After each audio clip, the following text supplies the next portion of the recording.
étonné.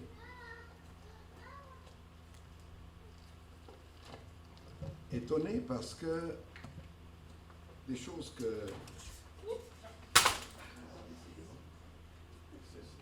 C'est bizarre. T'inquiète pas mon frère, c'est pour dire qu'on le remplace bientôt. Ouais, c'est ça. C'est un signe. Je suis attentif, ça veut dire que... va partir. Il est en train de partir. Vous le voyez probablement pour la dernière fois. Mes frères et sœurs, je suis surpris. Pourquoi? Parce que, normalement, si nous avons été attentifs, très attentifs, depuis le début de ce culte, pendant les chants, tout ce que le groupe de louanges essayait de nous transmettre, eh bien, c'est de cela dont je veux vous parler. Comment? Parce que lorsque notre sœur Daniela nous exhortait, en fait, elle pensait nous entraîner parce qu'elle se disait que c'est comme ça. Elle sent que c'est comme ça que ça doit être. En réalité, l'Esprit de Dieu lui donnait ses paroles pour nous. Parce que je voudrais ce matin partager avec vous comment vivre une foi victorieuse. Ce qu'elle tentait de faire et qu'elle a fait, c'est de nous emmener à ce que tout ce qui se trouve là, dans notre tête, les paroles, les chants, que tout cela descende au niveau de notre cœur. C'est ça que Dieu veut. Parce que la foi, c'est laisser descendre ce qui est dans notre tête jusqu'au niveau de notre cœur. Regardons dans Romains chapitre 10, verset 17 que vous connaissez bien. Romains 10, verset 17. Je vous lis. Ainsi la foi vient de ce qu'on entend, et ce qu'on entend de la parole du Christ. Ainsi la foi vient de ce qu'on entend. Donc la foi prend naissance lorsque nous entendons. Donc celui qui n'entend pas risque de ne pas avoir la foi. Or, pendant que je préparais ce message, une pensée m'est venue. Je me suis dit, Seigneur, depuis le début de cette année, cela fait le quatrième mois que chaque dimanche nous écoutons, nous entendons ta parole. Mais où est-elle? Où est-elle? Nous répondrons dans notre esprit. D'accord, mais si tel est le cas, pourquoi notre comportement ne change pas? J'ai été surpris de voir que dans les Saintes Écritures, lorsque Jésus, nous avons fêté la Pâque dimanche passé, Jésus, au moment où il est apparu à ses disciples réunis, il leur a reproché, comme il est écrit dans Marc 16, leur incrédulité et la dureté de leur cœur. C'est étonnant quand même pour des personnes qui l'ont accompagné pendant 3 années, qui ont vu des miracles, qui ont vu des signes, qui ont vu des guérisons, qui leur disent « Vous n'avez pas la foi et votre cœur est dur. » Alors, en d'autres termes, comment acquérir une foi victorieuse, triomphante? Comment vivre cela?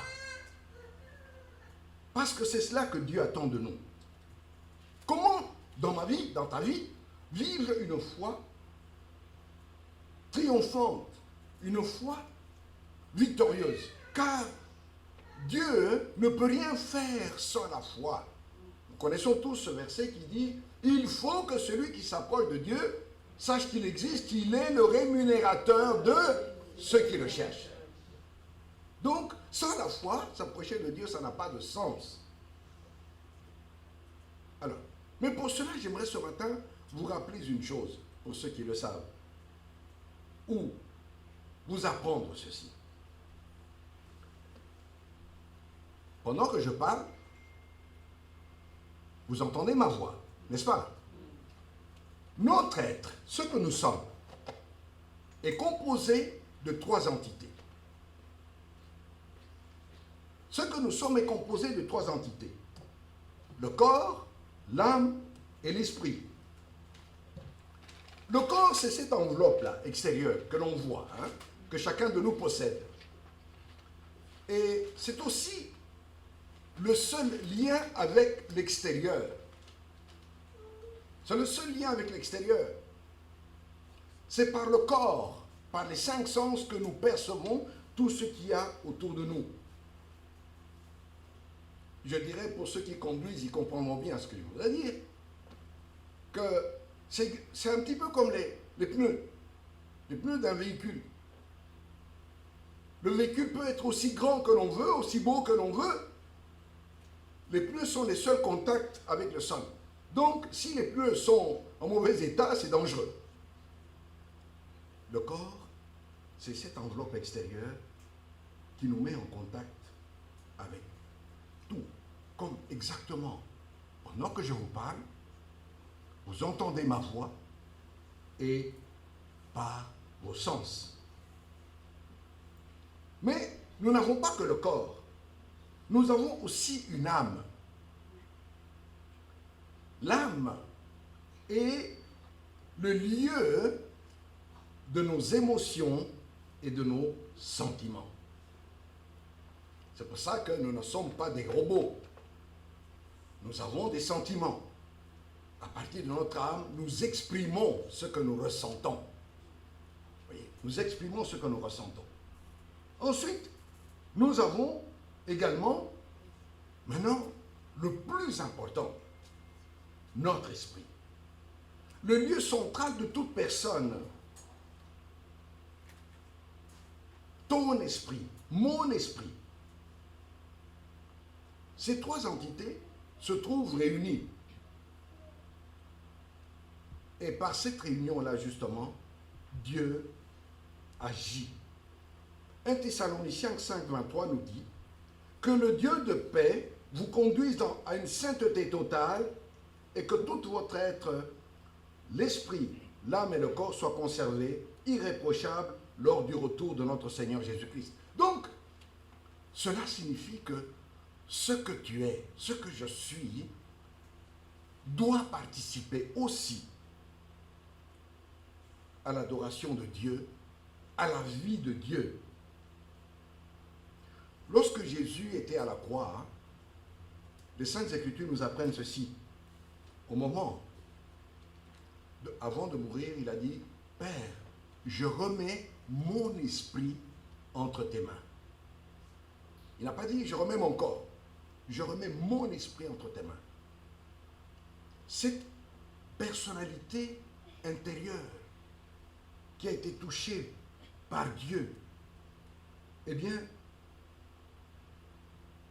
c'est par là, justement, que nous sommes appelés dans notre esprit à recevoir tout ce qui vient de Dieu. Car les paroles que vous entendez, les versets que vous connaissez, tout cela, vous le percevez d'abord par vos sens, par votre cerveau jusqu'à votre mémoire. Et ensuite, ce qui est resté dans le cerveau doit descendre en passant par l'âme. Amen. À ce niveau, justement, puisque nous sommes en train de parler, comment vivre? une foi triomphante. L'âme est le lieu de nos émotions, de nos sentiments. Pendant la louange, il m'arrive personnellement en tout cas, je crois que pour vous aussi sans doute, d'élever mes mains, même de danser, de me réjouir, de manifester la joie qu'il y a dans mon cœur dans la présence de Dieu. Ou même de me mettre à genoux en signe d'humilité devant mon Dieu. Tout cela à cause de la parole entendue ou des paroles du chant qui ont touché mon cœur. Et ces paroles entraînent en moi des émotions, des sentiments que je voudrais exprimer via mon corps vis-à-vis de Dieu. Amen. Mais ces sentiments, ces expressions, c'est là où je voudrais en venir, ne sont pas la foi. Amen. C'est important de le comprendre, bien-aimé, que ce que nous exprimons, parce que nous le ressentons, c'est pas ça la foi. La foi se vit au niveau de notre esprit et pas au niveau de nos sentiments. Nous sommes entrés dans ces lieux. Nous avons chanté des chants. Notre cœur a bondi de joie. Il y a même des moments où j'avais envie de... Attends, comment on dit ça? Ça n'existe malheureusement pas ici en Europe. Quand des femmes poussent un cri là. Non, comment ça, en français, je ne sais pas comment ça s'appelle. J'avais envie de faire ça. Mais ce n'est pas la foi. Ce n'est pas la foi parce que quand nous sortirons de ces lieux, les sentiments que nous avons éprouvés petit à petit vont commencer à diminuer. Je vais vous donner un autre exemple. Moi, avec mes plaques étrangères, dès que je suis sur la route, il suffit que l'un de nos compatriotes français soit derrière moi, il voit des plaques étrangères. Il faut absolument qu'il double. Et parfois, c'est dangereux. Et je me retrouve en train d'éprouver soit l'inquiétude, la peur, ou parfois même l'énervement. Mais est-ce que ça veut dire que la foi est partie? Vous me comprenez? La foi, ce n'est pas un sentiment. La foi, ce n'est pas l'expression que nous manifestons. Les sentiments sont normaux parce qu'ils font partie de notre être. Voyez? Ils font partie de ce que nous sommes. Mais ce n'est pas cela la foi. C'est pour cela que je vous en parle ce matin, parce que beaucoup d'enfants de Dieu, beaucoup de chrétiens, gardent prisonniers les paroles dans leur cerveau, dans leur tête, et n'ont pas appris à les laisser descendre dans leur cœur. Oui. Ils gardent les versets, ils les connaissent bien, ils les expliquent, ils exhortent même. Et ils exhortent très bien. Mais lorsque survient un événement contraire à ce à quoi ils s'attendaient, la foi est vite étouffée. La foi ne s'exprime plus. La peur prend la place. La prière devient une lamentation, par exemple. Tout cela pourquoi? Parce que la foi a été réduite aux émotions, aux sentiments que l'on a dans son cœur parce qu'on a entendu une parole.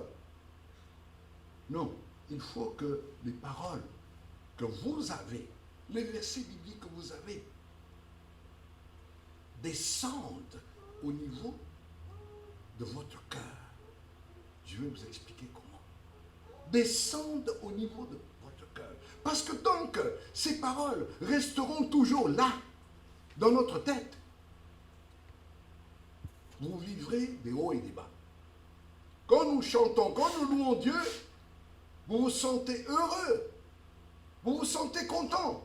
Le culte est terminé, nous nous séparons, pour peu qu'il y ait une contrariété, à ce moment-là, vous avez l'impression que la foi n'est plus là, la foi est partie. Pourquoi Jésus dans Marc 16, va-t-il reprocher à ses disciples l'incrédulité et la dureté de leur cœur? Justement parce que pendant les 3 années, ils ont vécu des paroles qu'ils ont entendues, qui ont réjoui leur cœur. Ils se sont dit, c'est merveilleux. Celui-ci sera pour nous maintenant le roi. Il va mettre les Romains dehors. Et nous serons libres. Tout ce qu'ils ont vécu, tout ce qu'ils ont vu, tout cela est resté au niveau de leur connaissance, de leur tête. Ce n'est pas descendu au niveau de leur cœur. Je vais vous donner quelques exemples. Thomas. Tout à l'heure, je pense même, vous voyez l'exactitude de l'Esprit de Dieu, je pense que la sœur Daniela, elle a même cité l'exemple de Thomas, pour nous encourager à ne pas chanter simplement parce que nous connaissons le chant, ou parce que la mélodie est merveilleuse. Non, pour que nous puissions le chanter en laissant les paroles descendre au niveau de notre cœur. Thomas, lorsqu'il doit retrouver les siens, ils vont lui dire, le Seigneur est vraiment ressuscité, nous l'avons vu. Mais Thomas avait un problème, comme eux d'ailleurs. Son problème, c'est que ses yeux avaient vu un spectacle de la mort du Christ. Alors, son cerveau s'est dit, non, là, c'est irrémédiable. Probablement, à la croix, ils se sont dit, nous l'avons vu tellement faire des miracles que, non, il va sûrement faire quelque chose. Il va sûrement faire quelque chose. Et puis, hélas, non. Il meurt. Alors là, c'était fini. Ils étaient dans le même état que nous sommes lorsque nous prions avec toutes nos forces, avec toutes nos forces. Seigneur, je crois. Et puis, vous sortez, les circonstances restent les mêmes. Alors vous avez l'impression que la foi est partie, elle n'est plus là. La peur a pris la place. Alors Thomas va leur dire ceci pour bien montrer la dureté de son cœur et celui des autres. Thomas va leur dire non.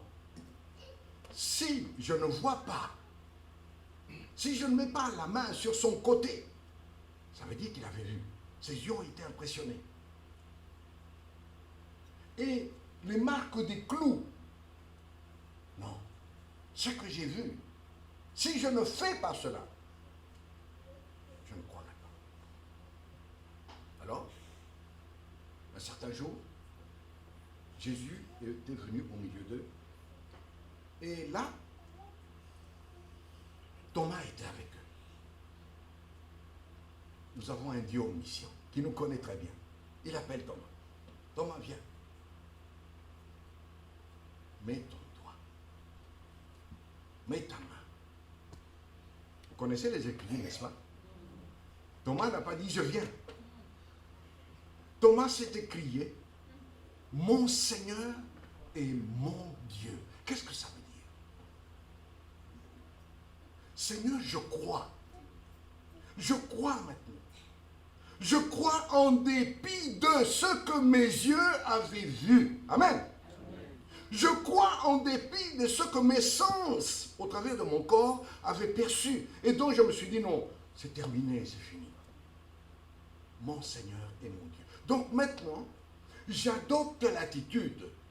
Je confesse de ma bouche qu'en dépit de tout ce que mes yeux ont vu, je crois en toi. Et je dis que tu es mon Seigneur et mon Dieu.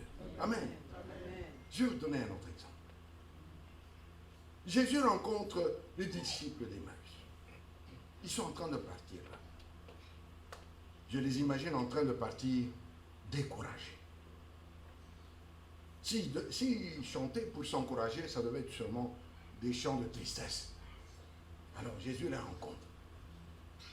Il leur pose la question. De quoi parlez-vous? Eux le regardent étonnés. Se disent, mais attends, tu es le seul dans tout Jérusalem qui n'est pas au courant de ce qui s'est passé? Ah bon? Que s'est-il passé? Non. Jésus-Christ de Nazareth. Alors ils se mettent à lui raconter.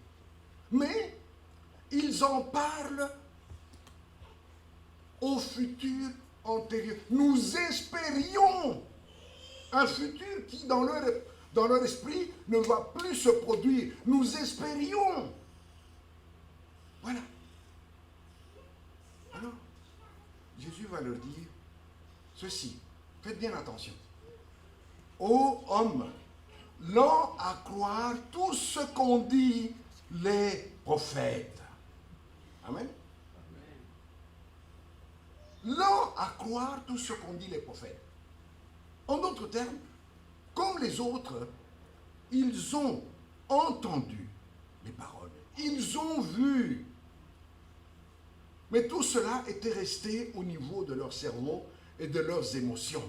La joie de côtoyer le Seigneur, de savoir qu'il est capable de tout. Et puis ça s'est arrêté là. Et lorsque les circonstances se sont présentées, et que ces circonstances étaient tout à fait contraires à ce à quoi ils s'attendaient, il n'y avait plus de place pour la foi. La foi était complètement étouffée. Lisons le verset 8, toujours, de Romains chapitre 10.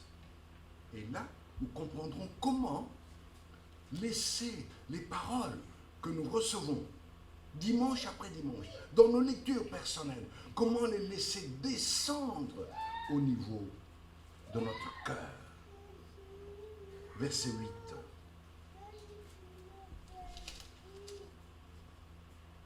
Que dit-elle donc? La parole est tout près de toi, dans ta bouche et dans ton cœur. Or, cette parole est celle de la foi que nous prêchons. En effet, si de ta bouche tu déclares que Jésus est Seigneur, et si dans ton cœur tu crois que Dieu l'a ressuscité, tu seras sauvé. Amen. Souvenez-vous, bien-aimés, souvenez-vous comment vous êtes venus au Seigneur. Comment êtes-vous venus au Seigneur? Vous êtes venus au Seigneur en ayant entendu la bonne nouvelle, l'évangile de paix. Donc, vous avez entendu des paroles qui annonçaient qu'en Jésus-Christ seul se trouve le salut et que vous étiez comme moi perdus. Vous avez entendu ces paroles-là. Mais par la suite, parce que vous avez appliqué votre cœur à accepter ces paroles comme étant vraies, ce qui vous a été annoncé comme étant véridique pour votre salut, alors, par votre bouche, vous avez confessé que Jésus est Seigneur. Amen. Si vous l'avez fait simplement parce que le pasteur vous l'a demandé ou un frère vous a demandé, vous a montré comment vous convertir, ce n'est pas suffisant. Je ne suis pas en train de dire qu'une déclaration automatique des paroles change quoi que ce soit. Mais si les paroles entendues, vous y avez appliqué votre cœur, c'est-à-dire vous les avez laissées descendre jusqu'au niveau de votre cœur, et que là, ensuite, comme nous le lisons, la parole est près de toi, dans ta bouche, dans ton cœur. Par votre bouche, vous avez confessé désormais,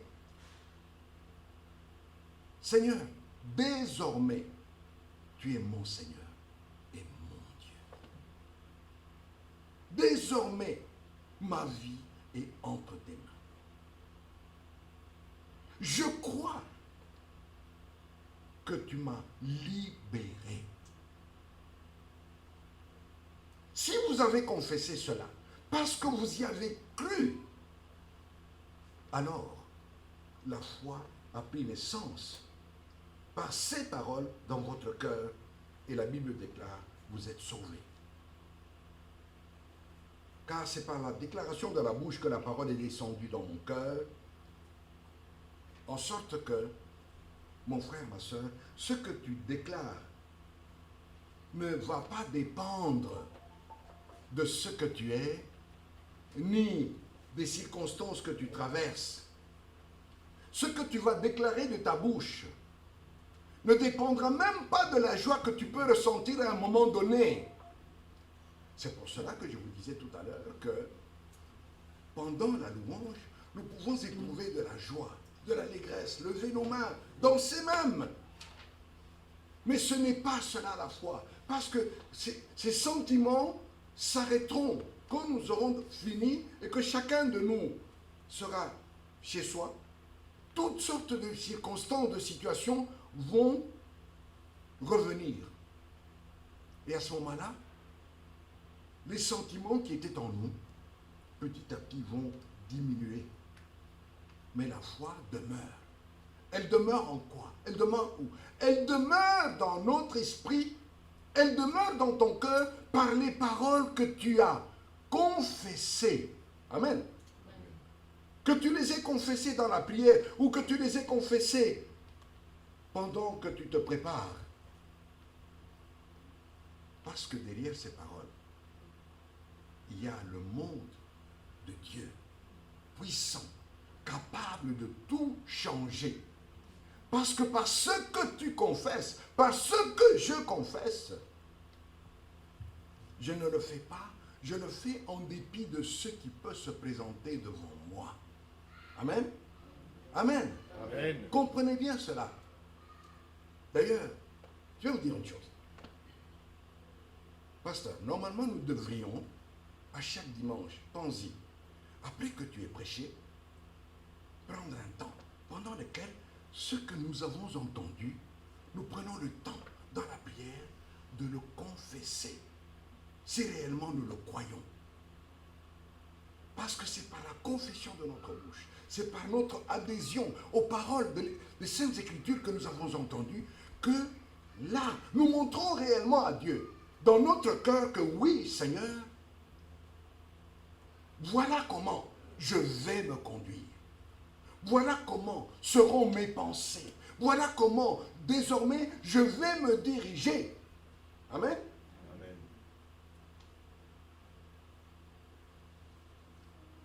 La foi s'exprime par la bouche en dépit des circonstances, car la foi est l'expression de notre croyance.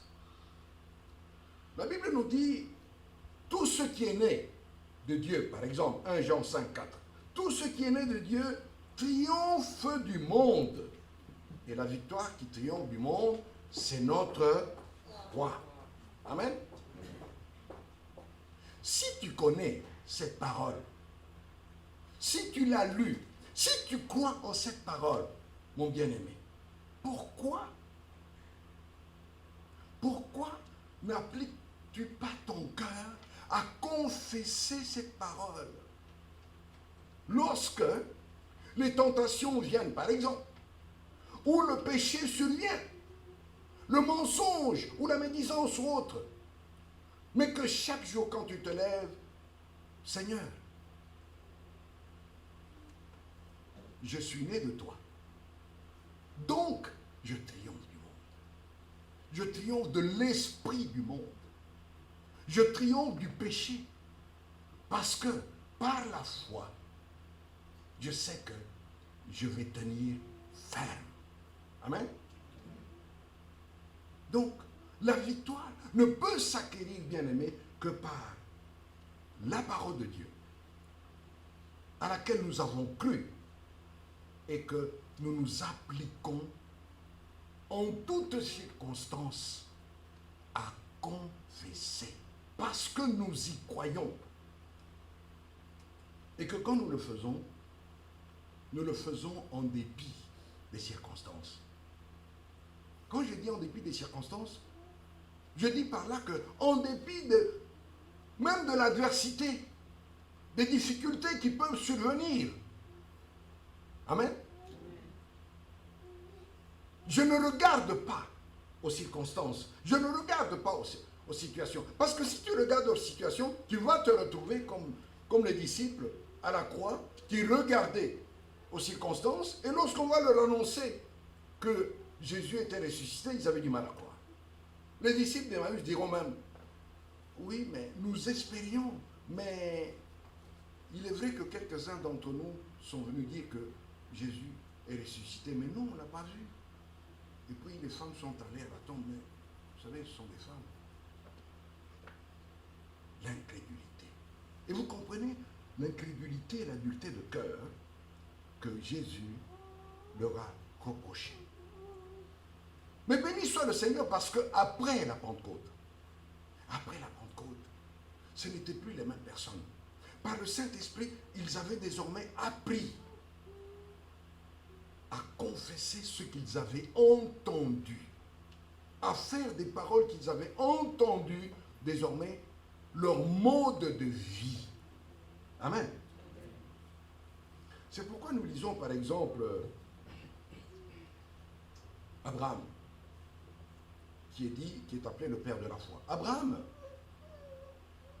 il est écrit qu'Abraham ne considéra point son corps usé, ni le sein de Sarah. Qu'a-t-il fait? Il n'a plus laissé ses yeux regarder aux circonstances et se dire, oh là, est-ce que je suis sûr? Est-ce que je suis sûr? Non. Il avait entre-temps appris à laisser la parole, la promesse que Dieu lui avait faite, demeurer dans son cœur. C'est pourquoi il a tenu bon. Il a tenu bon jusqu'à ce que le Seigneur, dans sa grâce, va faire venir cet enfant dans sa maison. Amen.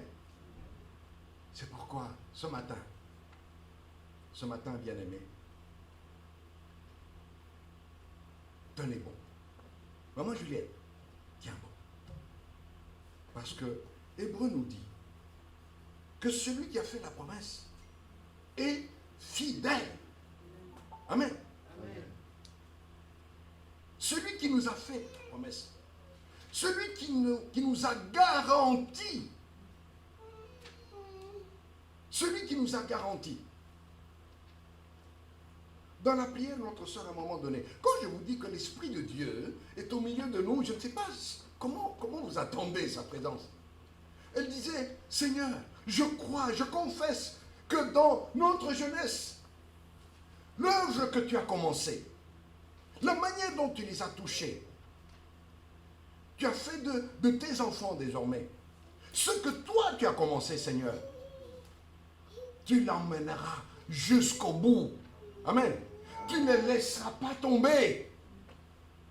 Nous les verrons grandir dans ta connaissance au milieu de nous. Alors c'est pourquoi, bonté, tiens bon. Celui qui a fait la promesse est fidèle. Il te laisse, il ne va pas te lâcher.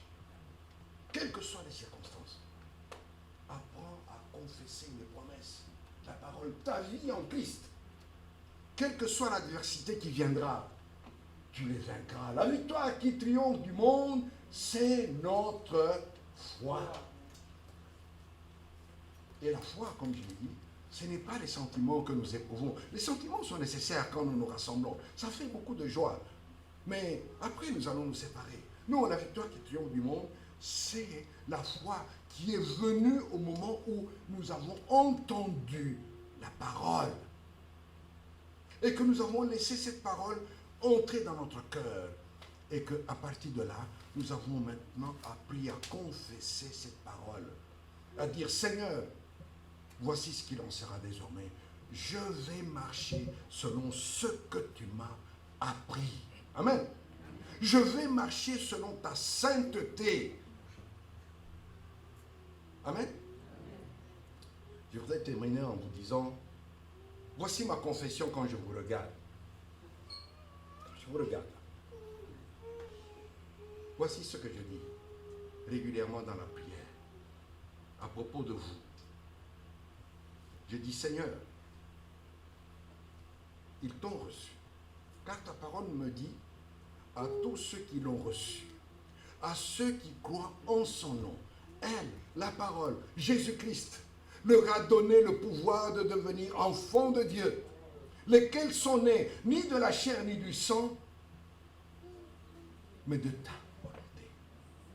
Tu leur as donné cette capacité par grâce de devenir tes enfants. Seigneur, puisqu'ils sont devenus de tes enfants, alors dans ce cas-là, Seigneur, je veux confesser devant toi, pour eux, pour chacun d'eux, que, Seigneur, ils sont désormais ce champ dont tu as parlé, dont tu as dit que ce champ, un grain en donnera 100, un autre 60, un autre 30.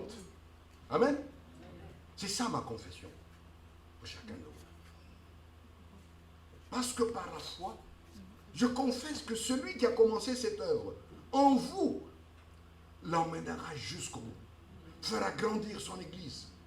Et que par vous, il en emmènera 100, comme dit le Seigneur. Un autre 60, un autre 30. C'est pourquoi je vous disais, tenez bon. Tenez bon, bien aimé. Mon frère Kevin, tiens bon. Celui qui a fait la promesse est fidèle. Il ne te laissera pas tomber. Amen. Telle est sa parole. Si vous savez cela, vous n'aurez plus désormais besoin de vivre, comme on dit, un pied dedans, un pied dehors. C'est-à-dire, tantôt vous êtes dans la joie, vous avez l'impression que le Seigneur est avec vous, et puis il y a d'autres moments où vous avez l'impression que vous êtes tout seul, que Dieu vous a abandonné. Non. Si vous comprenez ceci, vous irez de victoire en victoire. Amen. De victoire en victoire. De sainteté en sainteté, parce que votre bouche sera sanctifiée par le sang de Jésus et la puissance du Saint-Esprit. Amen. Vous expérimenterez ceci. C'est que lorsque l'ennemi vient, par exemple, avec une parole de médisance, ou une parole de calomnie, ou des choses semblables, non, cette parole ne sortira pas. Amen. Elle ne sortira pas parce que vous aurez appris à confesser l'œuvre de Christ en vous.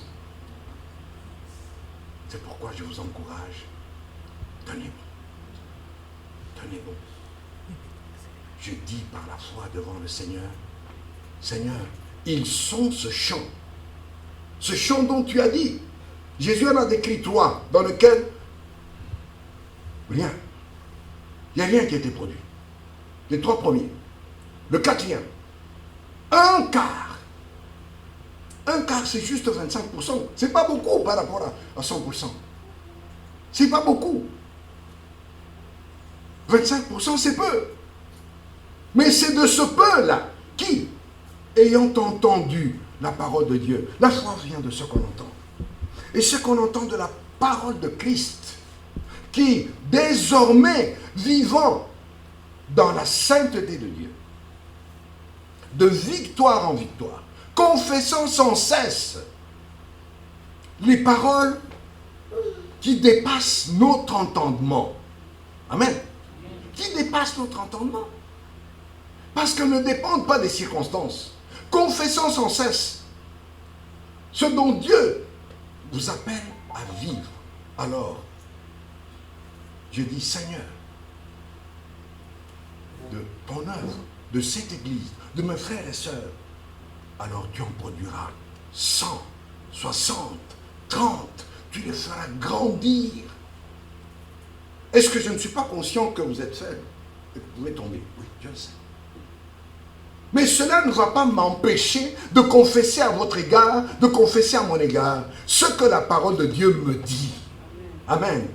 C'est cela qui fait ma joie. C'est pourquoi je vous ai dit, bien-aimés, tenez bon, tenons bon, car Jésus revient bientôt. Amen. Nous allons nous incliner dans la